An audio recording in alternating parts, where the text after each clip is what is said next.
Magandang umaga at pagkagising ko nga po, ayan po't nabungaran ko po yung aking apo na kumakaway-kaway pa kasi birthday po niya.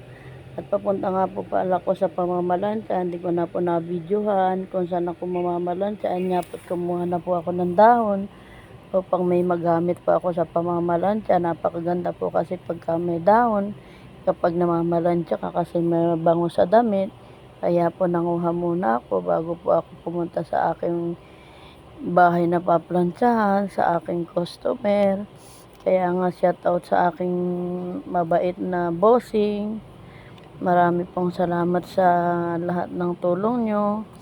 Kaya po, ayan, eto na nga po, nandito na nga po ako sa bahay nila. Nag-i-start na po akong maggayak ng mga gagamitin ko sa pamamalansya. Nilupi-lupi ko po yung dahon upang maganda ang lapat po ng plancha.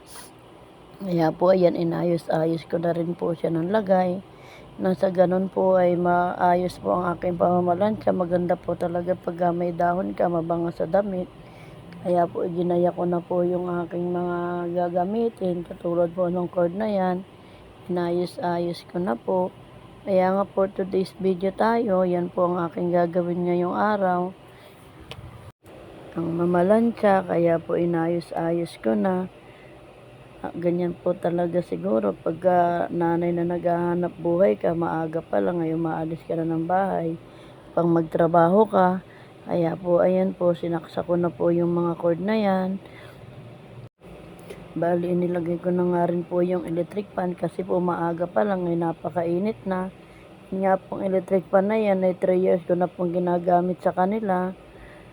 Kaya napakatagal na po na yan, electric fan na yan, at mukhang sinauna pa. Medyo maano nga po yung boses ko, minamalat na naman ako. Kaya nga po ito, tamang start na tayo ng pamamalansya. Kaya guys, tara, samahan nyo ako mamalansya nang may kakwentuhan naman po ako. Para hindi naman po ako mainip. Napakahirap po talaga mag voice over pagka po minamalat ka. Dito nga po pala ako sa namamalansya sa aking madam, sa Sierra Bella. Maraming salamat madam sa lahat ng tulong mo. At hindi ka nagsasawang tumulong sa akin.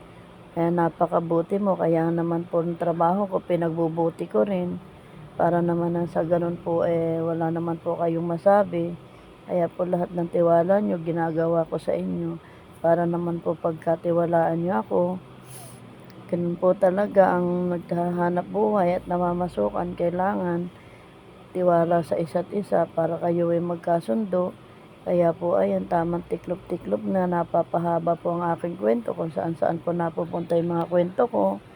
Kaya po kung ano-ano na lang po akin nakukwento. Pero tama naman po ako. Kailangan po ang mag-amo ay parehas nakikisama sa isa't isa para nagkakasundo. Kaya po ayan, tiniklop ko na po yung isang piraso. Patapos na nga po ako at ito na nga po. Binigyan niya po ako ng hikaw, kaya po ako pauwi na. Naglalakad na po ako ito at namahinga na nga po ako sandali. Medyo naglakad-lakad po ako dito sa may patubig kasi para bang napakasakit po ng likod ko. Kaya konting ikot-ikot lang ako. Ito na, naglalakad na po ako. Napakahirap po talaga pagka ikaw lang mag-isa nagbibideo sa sarili mo. Kaya po ganyan yung nakikita niyo mga video sa akin. Minsan walang paa. Hindi po nadadamay ang paa ko.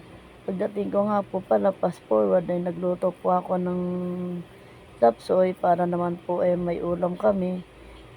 Tinan nyo naman guys, so medyo half cook lang po ang aking luto. Kaya po ganyan, sandali ko lang po siya ginisa. Hindi ko na po pinakita lahat yung paghihiwa. At ayan po, tamang salin na. Salamat guys po sa panonood. At God bless po sa araw-araw na aming blessing. Kaya maraming salamat po.